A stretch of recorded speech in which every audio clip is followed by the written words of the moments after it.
Hello everyone, Reggie Time here, and we start this video with some glorious news that I am just an hour or so off taking down Sunday night's Megastack on Sky Poker, Megastack Bounty Hunter for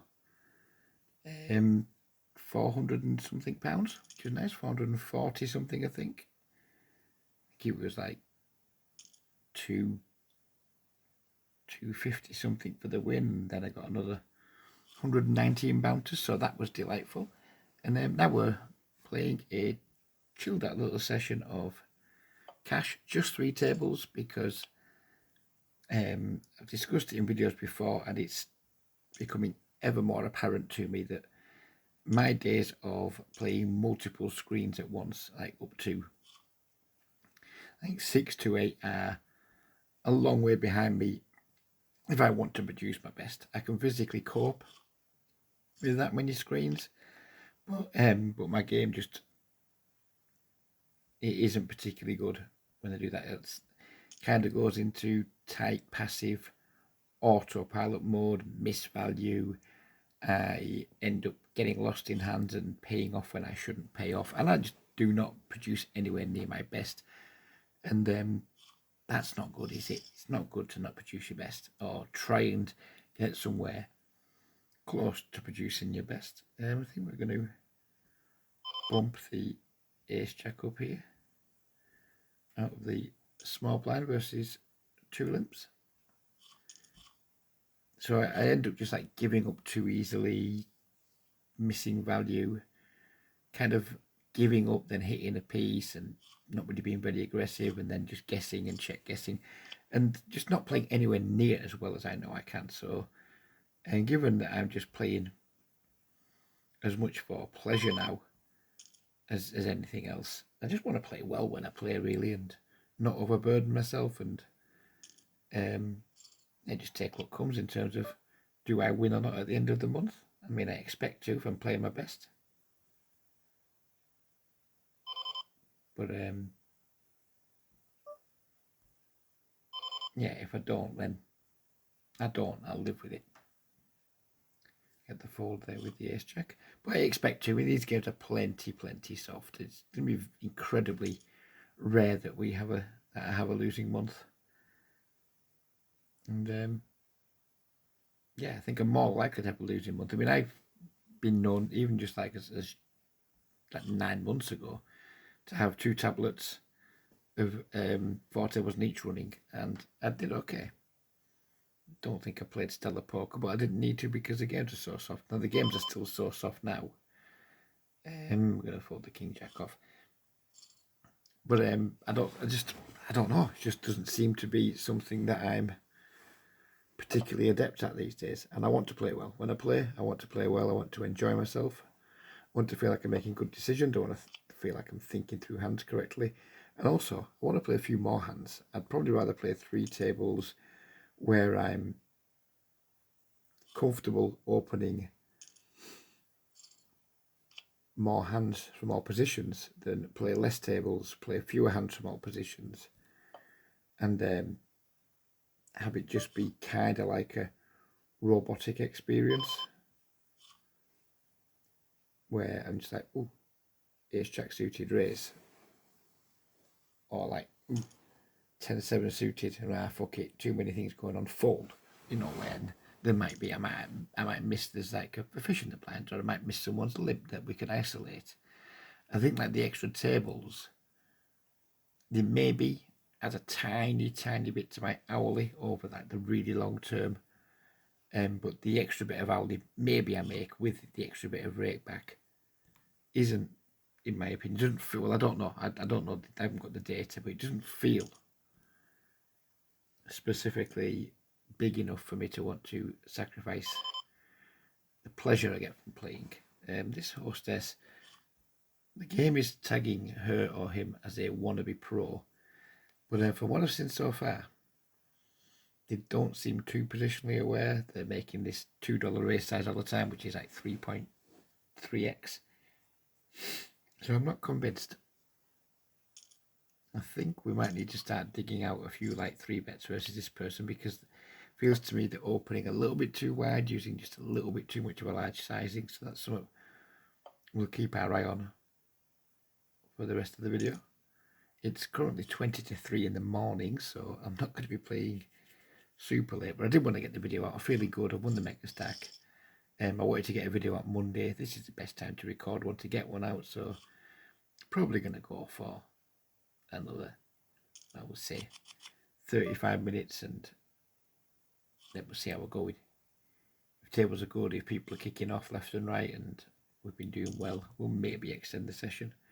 Don't need to be up till around 10:30 in the morning, so got some wiggle room. Don't need to be up for another 8 hours, maybe even 8.5. So got some wiggle room in terms of when I need to stop, in terms of getting enough sleep. But I don't want to get into the habit of staying up till 4 and 5 in the morning, because that's not always going to suit my plans for the next day, even though they are very good times to play. If we just take a quick look at the lobby here, there's more, as you can see, there's more table. Oh, I didn't mean to open that, did I, you fucking idiot, Rich? There's plenty more tables it could be sat at. 1, 2, 3, 4, at least 4 tables. And that's just in one club. You know, we could easily, if I wanted to now, could easily have 2 tablets going, all full. So we are in like pretty much peak time to play. What is it now? Like 10 p.m. 7 p.m. to 10 p.m. US time, depending on whereabouts in the US you might be. Dollar Bill is a loose passive player according to the in-app statistics. So we're less keen. And let's just show you what loose passive means. Loose cannon. Loose cannon means VPIP from 33 to 50 with a PFR below 25. So this player could be 47-24, and then we slam dunk 3-bet, or it could be 49-1, and it's a terrible 3-bet. But nevertheless, I think it is a 3-bet, and we're going to bump it up quite a lot because there's already been a caller. So we're going to make it 15.5x, and we're going to bump the ace-10 suited up versus the under the gun limper, who is named Wizard and is anything but a wizard. 10-10-9, not the kind of flop we want to be c-betting too regularly. I don't think we're going to check fold it to a small bet though either. If he goes large, then we'll be gone. He's gone very late, he's gone full pot. What do we have here? 25% equity against pairs. I mean, we reasonable chance of folding the best hand, I suppose, but didn't like any of my options there. Not c-betting the 5 high flop. He snap checks back, we turn a straight. It's going to be very easy for him to put us on ace X, so we're going to check to disguise our hand and just call or raise. Here again, we're going to go pretty big versus 2 limpers with the pocket 10s. Now we lose here to a 6, but we're going to value bet anyway.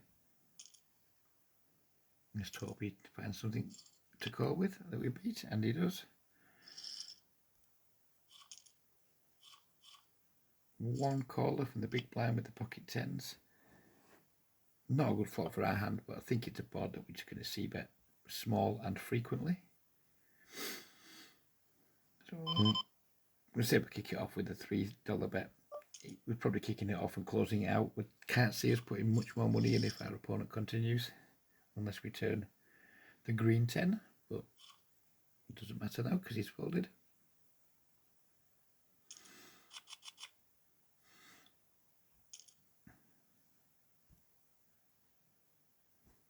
Limp under the gun.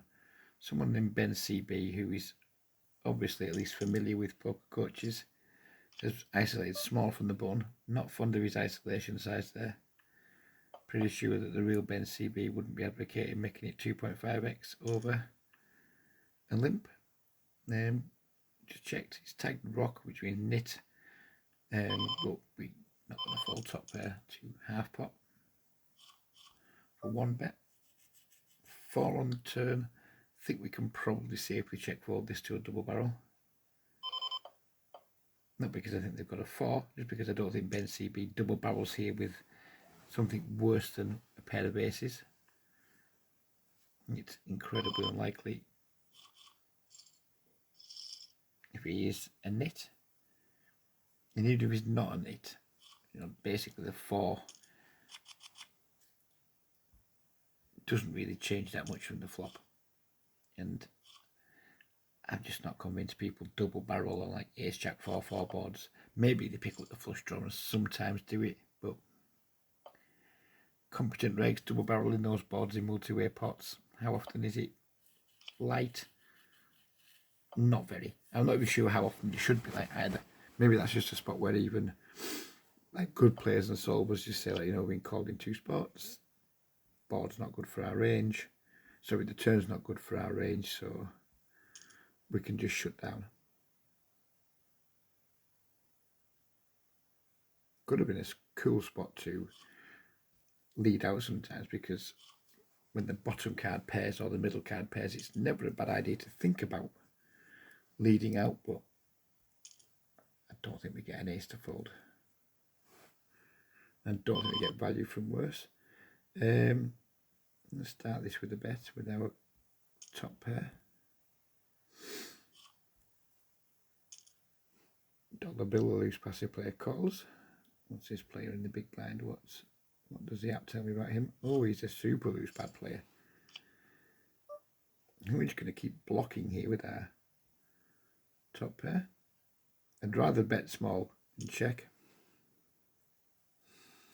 Deuce is a total brick, you would imagine. 8 pairs the river. He can have some 8x. He can have some like 10, 9, Jack 9, 6, 7. Lots of things that more just missed here. I think they might take a stab with the bluff than worse hands that can call. Queen 9, Queen 10. Maybe some of the only things that are going to call us that are worse.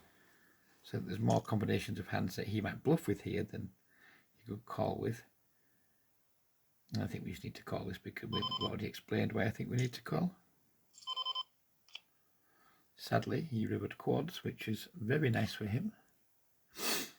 But if I had that hand again, I don't think I'd play it very differently. I think it's a slightly marginal open pre-flop from middle position. But I think once the flop comes down, bet small, check and cry call. I mean, he bet pretty damn big, which is a shame. But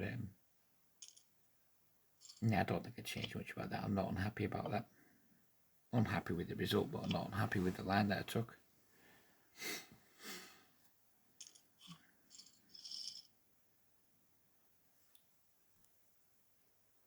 Maybe we can just block sometimes and have him call with pocket 10s, pocket 9s as well.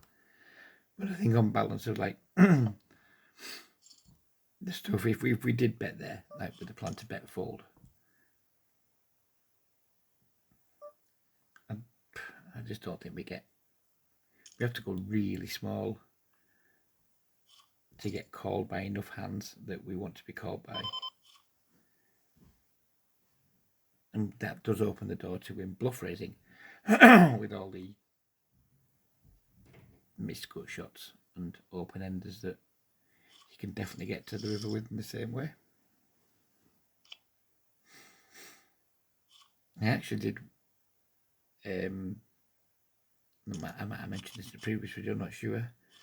I actually did a little coaching session with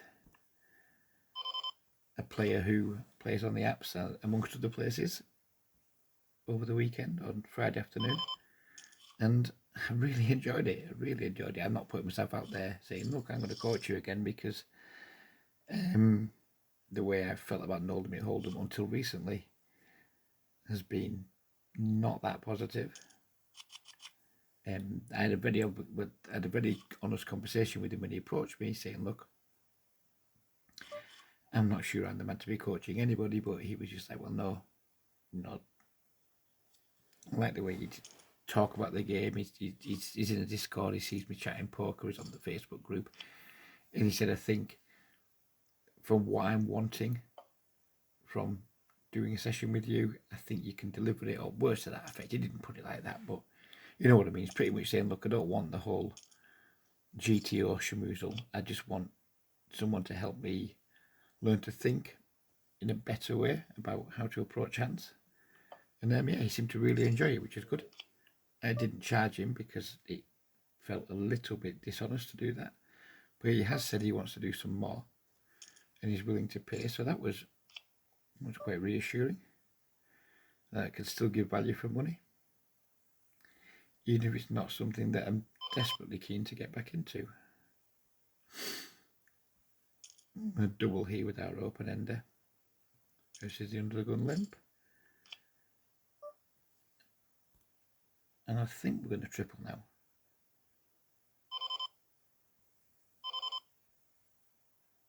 And we're not going to go too big because we're not trying to make this dude fold a pair.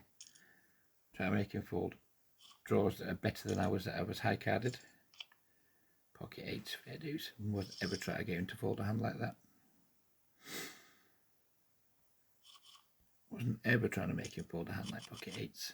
Very much just ace high, king high, jack high flush draws. Some like 10-9s and things that stuck around. Whatever the two overcards were that maybe had some backdoor equity or some gut shots and things that missed, but would be now at 8 high. And not stuff like 9 on the board. I don't fucking know, but you know the type of hands I mean. Weak hands that have us high carded.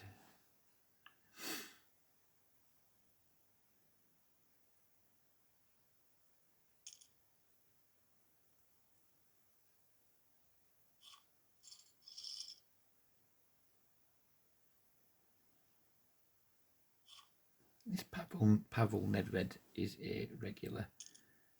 I think he's a reasonable player too, to be fair.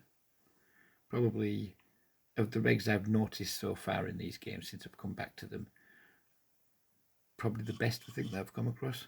But very small sample size where I've been playing too many tables and not that able to pay attention. So hopefully you can learn some more about him over the coming days and weeks. Here we flop a double gut shot. We've been dunked in too small. We're going to raise it up. And as long as if he 3-bets, as long as it's not too big, we're not going anywhere. This is the play we just tried to bluff. You know what? We're going to try again.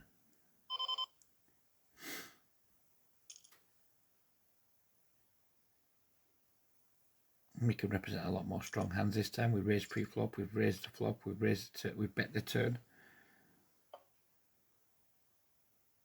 He's called twice.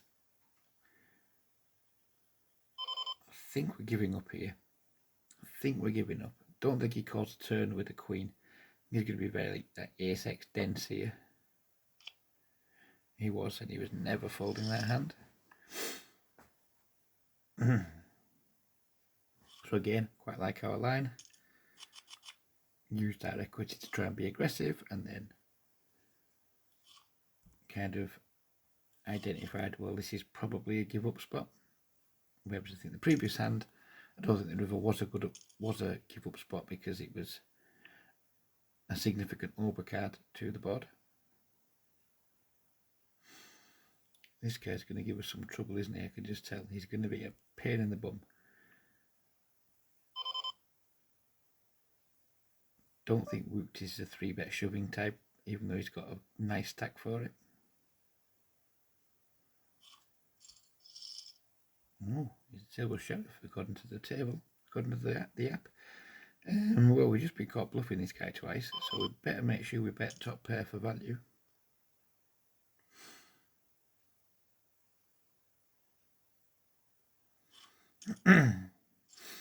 Pavel Nedved calls. And the turn card was a 6, as we're about to see, which is a significantly better card. If he wasn't already ahead, it's a significantly better card for his check calling range than it is for our value range. So we are going to check back because I think we open ourselves up to a lot of check raises when we double barrel there. Now I think we can just bet small, get calls from 9, 9x, 8x, things like that.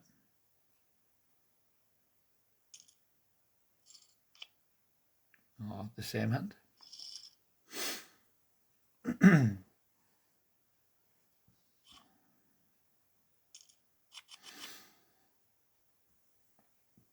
Take a hand off at this table while we look at 10-4 suited. Not for long though. It's never a hand you want to look at too long, is it? I mean, it's suited, so it's got a certain amount of charm, but it's not one to get too excited about.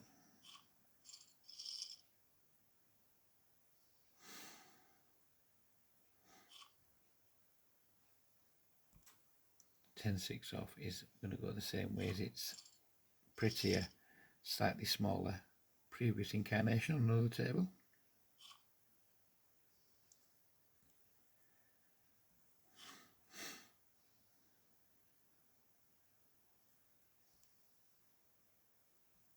Ace 9 is not going to be an open, but the pocket 9s is going to be a something. It's going to be a big 5x ice. So my cat is 2 or 3 yards away and I can hear her fucking snoring.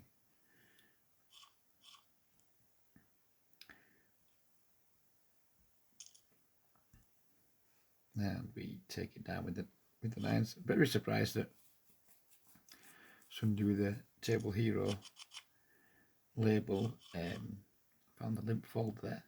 Quite unexpected. Easy raise with the Ace King suited versus the limper from the small blind, who looks like he's a regular according to what the app is telling me. We'll get a very, very good flop. Very standard c-bet. We've been 3-bet here and we start the hand a little bit deeper, so we're going to take a flop. We're not going to get married to the hand, but we are going to take a flop. I think the range is pretty damn strong. They're in the big blind and they can just call for, I think, half a big blind more. I think they're going to have a pretty strong range.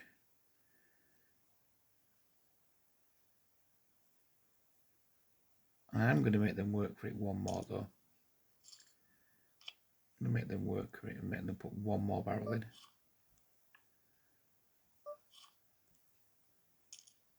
Which they do. I just have to give up now at this point. The line's just too strong for our hand to continue. I mean, maybe we can just fold the flop, but as I said, this session has been too aggro for me to want to just lay down one pair to a single c-bet. I'm not here to tangle with regs and get in pissing contests with them, but I'm not here just to roll over to them either.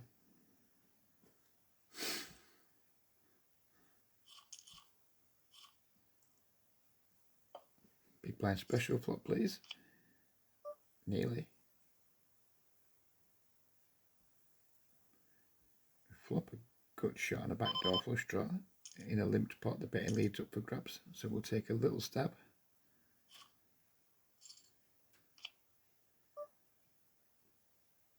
And we'll take a bigger stab, and if we get called again, then we shall only bet the river if we make our hand, which we failed to do. Again, wizard isn't a wizard. We took our shot when we had equity. We didn't get there, and we lose to the impeccably played ace-4 offsuit.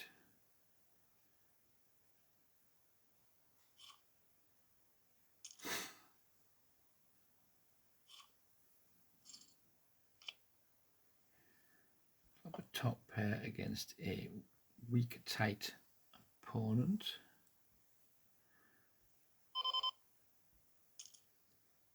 Start with the dollar. Sounds like he's snap called.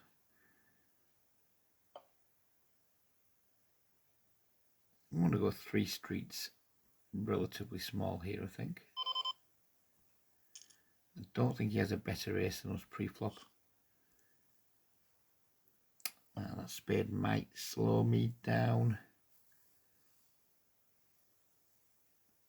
Yeah, I think that spade is just, I mean, we can go for some super thin value like $2, but we could be owning ourselves here sometimes. Chop it up.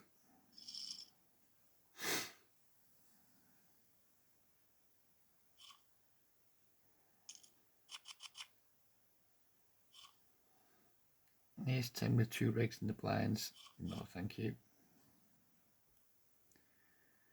Hostess again, persisting with this large sizing. We haven't, I mean, there may have been some showdowns we've missed, but we haven't seen this player show anything down yet, which is a little bit frustrating.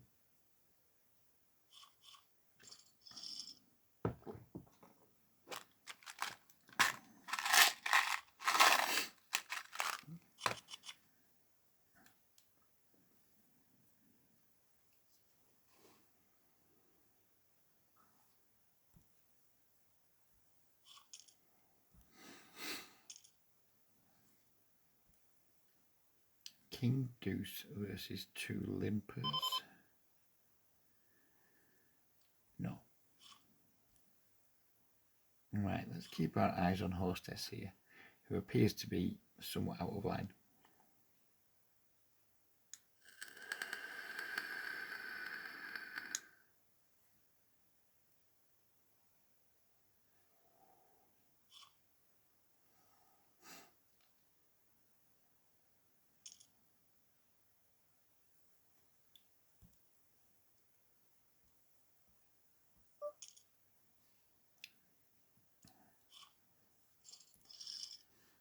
Yeah, back to see what Hostess is up to.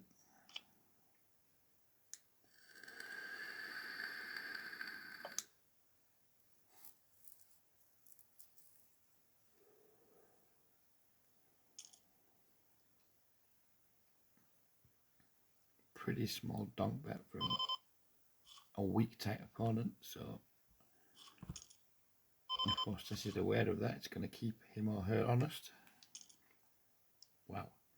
Then the wizard goes all the way. Hostess is gone now, isn't she, without a set? I would imagine 2, maybe Ace Jack has to call.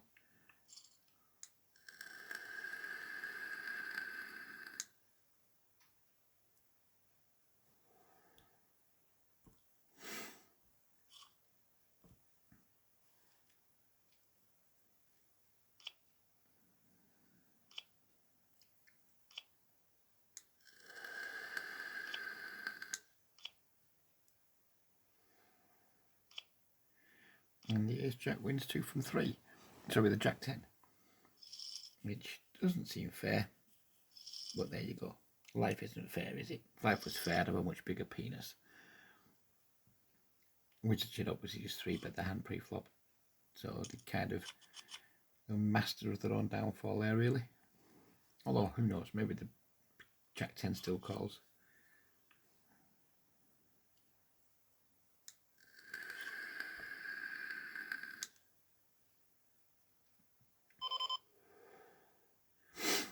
I think we're going to play the King Jack off on the button because this player's come in. Oh, I want to be pro too.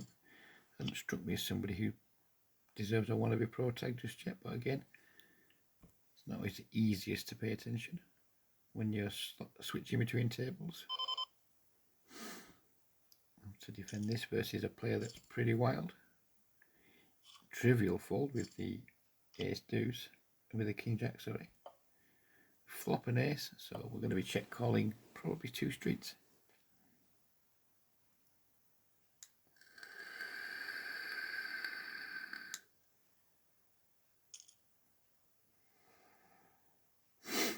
Not going to call too quickly, but we are going to call.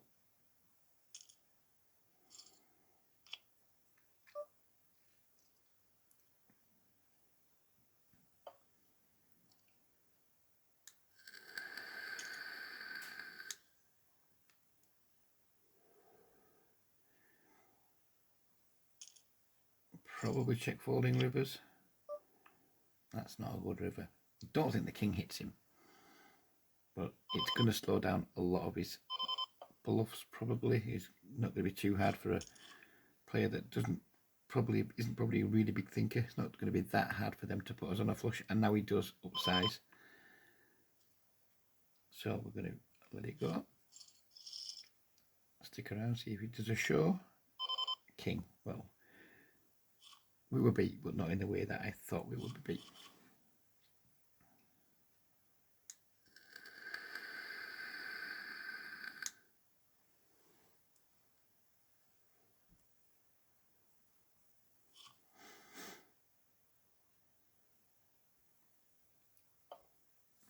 I'll try and get in a few pots with this Poker 101, because as I used to say back in the day when I was coaching, this guy's got an egg timer over his head. He's going to lose all his money. Maybe not this session, maybe the next session, but he's going to be busting his account at some point, and we want to be the recipients of that as frequently as possible.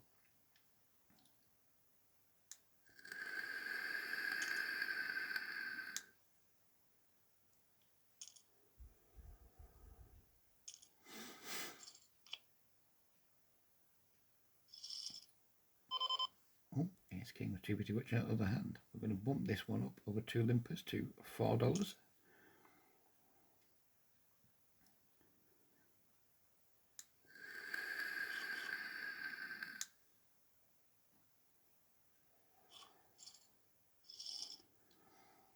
I was ready to be very aggressive with Hostess there if somehow they found a limp raise out of the small blind, because that would have smelt like the horsiest of horse shit.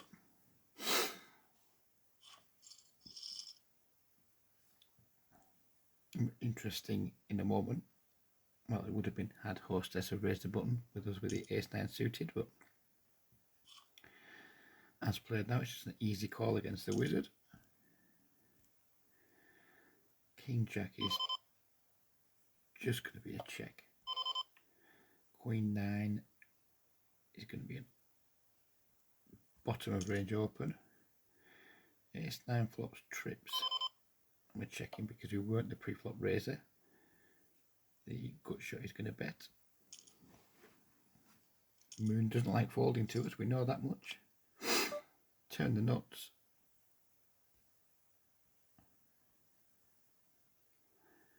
Easy bet again. Don't love the raise here. Our weak kicker. And we're going to have another bet on this river.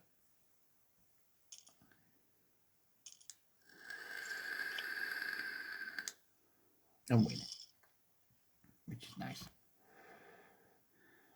And a flush draw to go with our trips. He's a weak tight opponent. Absolutely not in love with this. Absolutely not in love with it, but obviously cannot fold as yet. We river a full house. The question here now is, do we lead or do we check? We lose now only to Ace Jack.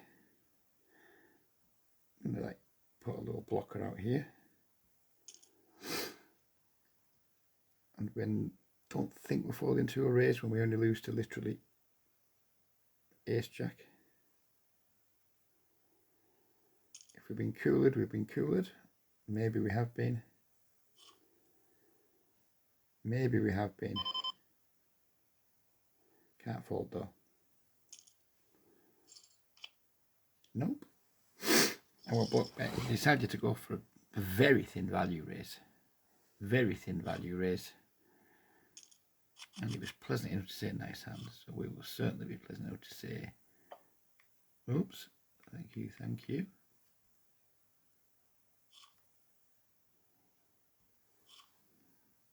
Very civil of him there. I'm not sure I'd have been well mannered enough to put a nice hand in there. And someone just sucked out on me. Because that's what we did. We absolutely sucked out on him.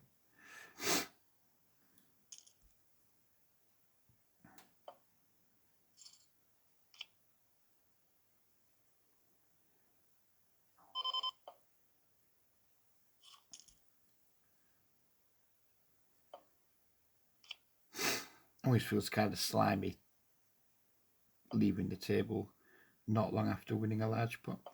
I was planning on ending the session in about 5 minutes, but it doesn't feel good when you do it, especially against somebody who was pleasant enough to not be a dick.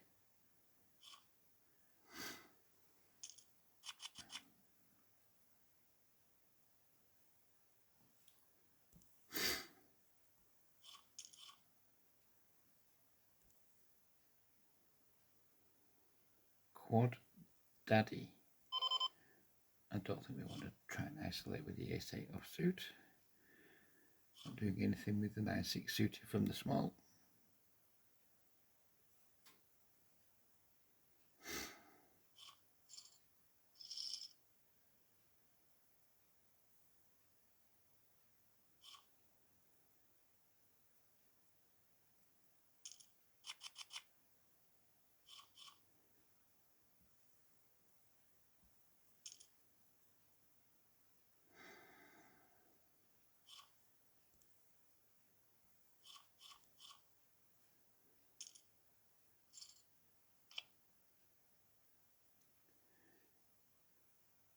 Board completely misses us, but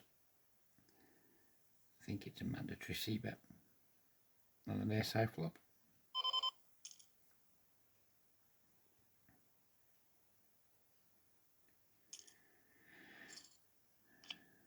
And it's now just a give up. It was very much just a fire a c-bet out, fold out stuff like 10-9, Jack-9, Jack-7, all those types of hands. Once he calls, and we had very little equity anyway. You know, we could have turned a 5, I guess, or a 9. We're just going to continue with that give up here. Wow, here's king. No 3-bet pre. Check call flop, which I guess is standard if you decide not to 3-bet pre. And then no river lead after the turn checks through. And that dollar bill. Wow, you're a wannabe pro as well. Nah, can't be having that. Cannot be having that. Wannabe pro is kind of how I would classify like the better eggs. They have the more standard statistics. And I have a hard time believing that a good regular would not 3-bet ace king from the big blind there and then take that post flop line. So wannabe pro my ass, in my opinion.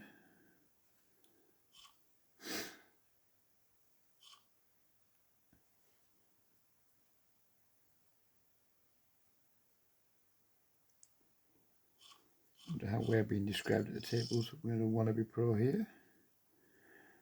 Wannabe pro here. I normally end up being rock. So I wonder what our actual, considering with 3 tabling, are we playing a bit looser? 25% of hands played, 26%, and 27% nearly. So yeah, playing more hands across fewer tables, which is kind of what I wanted to achieve. My VPIP would normally be anything from 17 to 21, depending on how many hands higher up my range we've got dealt in any particular session.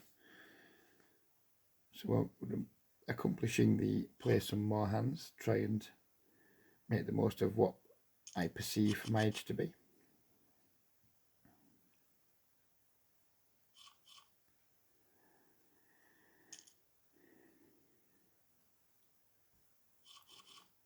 Not getting involved with an ace-4 off, even though this guy does appear to be a wannabe pro and it's going to be opening wide enough from the cutoff that we want to be 3-betting a little bit wider against him, but ace-4 off's never going to slot into that for me. Might slot into yours, doesn't slot into mine. I think like an ace-10 off there would be a reasonable 3-bet candidate. Ace-jack off, king-queen off, things like that.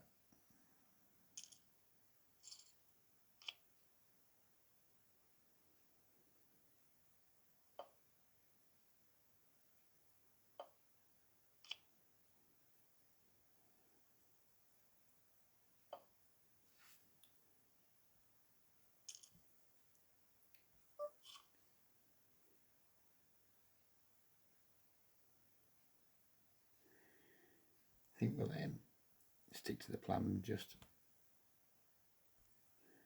play around to our blinds. I think it's getting late. I'm going to try and make some longer videos when I start playing earlier. Typically I want to start playing anywhere between 10:30 and 12:30. And tonight I didn't start till maybe just gone 1:30 because of the aforementioned Mega Stack going into overtime. But I'm not averse to making however long a video the session is, you know, it doesn't bother me. I mean, I know it's not considered GTO to make YouTube videos more than 30 minutes long, but I don't give a fuck about that. I'm not trying to, I mean, I don't monetize my YouTube at all. Maybe you see adverts in it, I don't know, but if you do, I certainly don't get a fucking penny from them. I'm happy with the little community we've got here on Facebook, and yeah, monetizing YouTube's never really been high on my to-do list, especially with like the limited number of views that my videos get.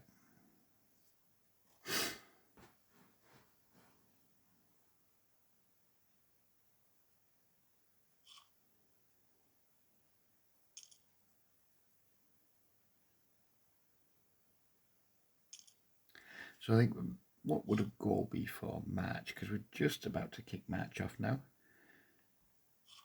I think volume-wise, if I'm playing 3 tables, what's that going to be, like 180 hours, 180 hands an hour?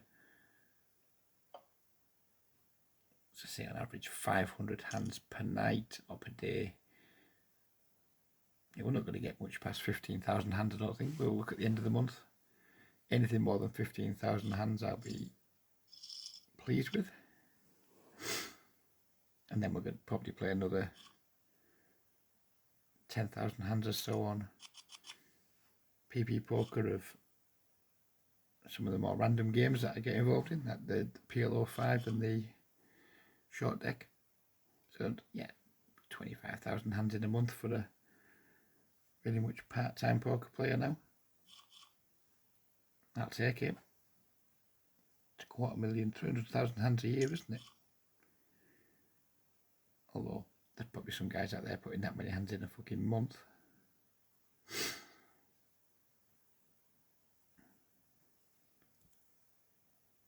Give us one last hand. Make it worthwhile. Make it worthwhile as finishing the session properly. On a sit out next big blind everywhere.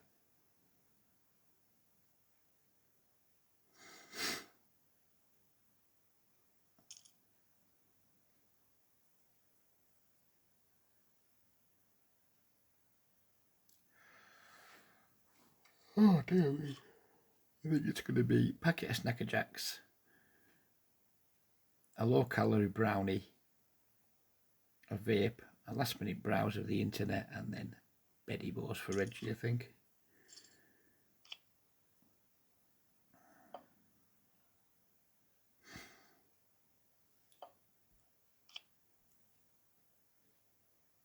We got one more hand at this table.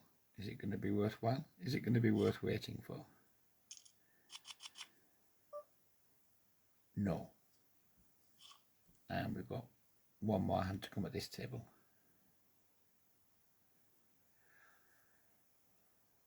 Oh, Jesus. Yawns are coming on from absolutely nowhere all of a sudden. Last hand. What are we going to get? Well, wasn't that worth waiting for too? So there we go. Hope you guys enjoyed that. I tried to keep the conversation going, even though we had 3 tables. Tried to keep playing some more hands, talking about stuff. So I hope it kept you guys engaged with the video. If you have made it this far in the video, then please leave a comment with the name of your favourite old school poker player. We'll see how many people get to the end, but we will leave it there. It's been 40 odd minutes, decent enough length. Take care, everybody. Have a great week. There's hopefully going to be plenty of videos coming this week, a little bit of something for everyone, hopefully. And yeah, take care, stay safe, be kind, and bye-bye for now. Oh, come on, Reg, you fucking end the video, you prick.